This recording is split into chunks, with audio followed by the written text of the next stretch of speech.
Fraudsters have been using innovative methods to defraud the common and gullible people of their hard-earned money, especially the new entrants in the use of digital platforms who are not entirely familiar with the techno-financial ecosystem.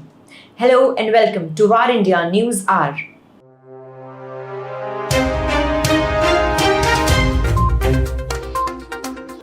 Fraudsters create a third-party phishing website which looks like an existing genuine website such as a bank's website or an e-commerce website or a search engine, etc. Links to these websites are circulated by fraudsters through SMS, social media, email, instant messenger, etc. Many customers click on the link without checking the detailed Uniform Resource Locator or URL and enter secure credentials such as personal identification number, that is PIN, one-time password or OTP, password, etc., which are captured and used by the fraudsters. While banks have signed up for a voluntary code to reimburse fraud victims who do enough to protect themselves, there is not sufficient regulation governing social media and other websites where victims are often first lured in. Big tech companies whose online platforms carry advertisements for scams should be made to reimburse victims, British lawmakers said, as part of wider efforts to combat a growing epidemic of online fraud in Britain. Citing the polluter pays principle, a widely recognized concept where those that generate pollution should cover the cost of controlling the risk and the human impact, TSB, Barclays, Santander and Lloyds have called out Facebook, Instagram, Google and telecom organizations for not paying anything towards losses. Experts pointed out that partial or total compensation from technology firms was long overdue. Authorized fraud doesn't start and end with banks. Other sectors play a role in facilitating it. The steps some tech giants have taken to help prevent scams are welcome, but they also need to help with the cost. Social media brands like Facebook and Instagram, alongside Google and telecom companies, do not currently pay any compensation to victims of fraud. The report says that research from Barclays found that over 75% of online scams occur on social media, auction sites, or dating apps. All companies and sectors involved in enabling scams should be mandated to regularly publish their data, including what action they are taking and contribute to victim compensation.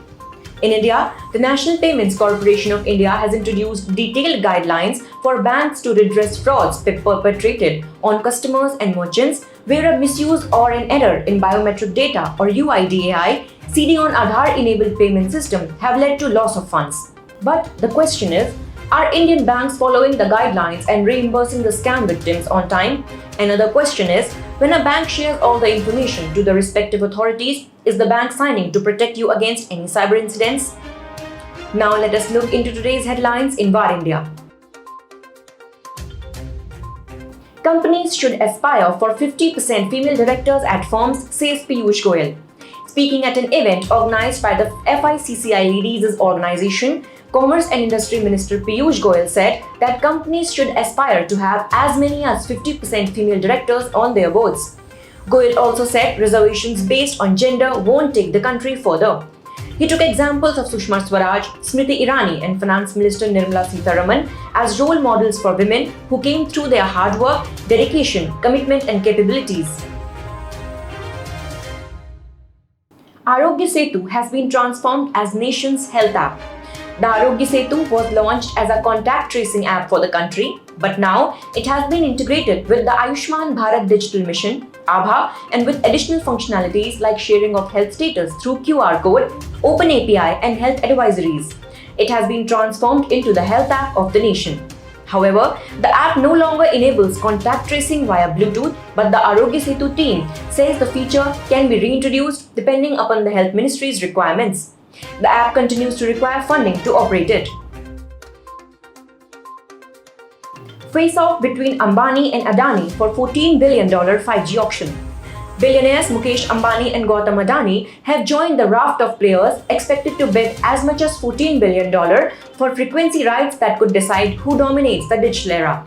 While Ambani's Reliance Jio Infocom Limited has paid the highest pre-auction deposit, signaling to be the most aggressive bidder in the sale, surprise entrant Adani Data Networks Limited's bids will be closely watched as well. Adani Data paid only 1 billion rupees as a deposit for the auction, which is widely viewed as a key indicator of the level of interest by a bidder. YESBank gets 2 more EoIs for stressed assets. YESBank Limited has received 2 expressions of interest for buying its block of stressed assets worth Rs 48,000 crore. MD and CEO Prashant Kumar said that both of the entities were from the set of 13 bidders that had participated in the initial bidding process to acquire the bank's stressed assets. The 2 entities are reported to be ARCION Asset Reconstruction Company and Asset Reconstruction Company of India Limited. ARCION ARC is in the process of being acquired by Severus Capital Management, one of the initial bidders for the assets. Google Pixel 6a to soon launch in India. As per multiple reports, Google Pixel 6a launch is expected sometime this month. Pixel 6a will be the first phone from Google after the Pixel 4a to launch in India.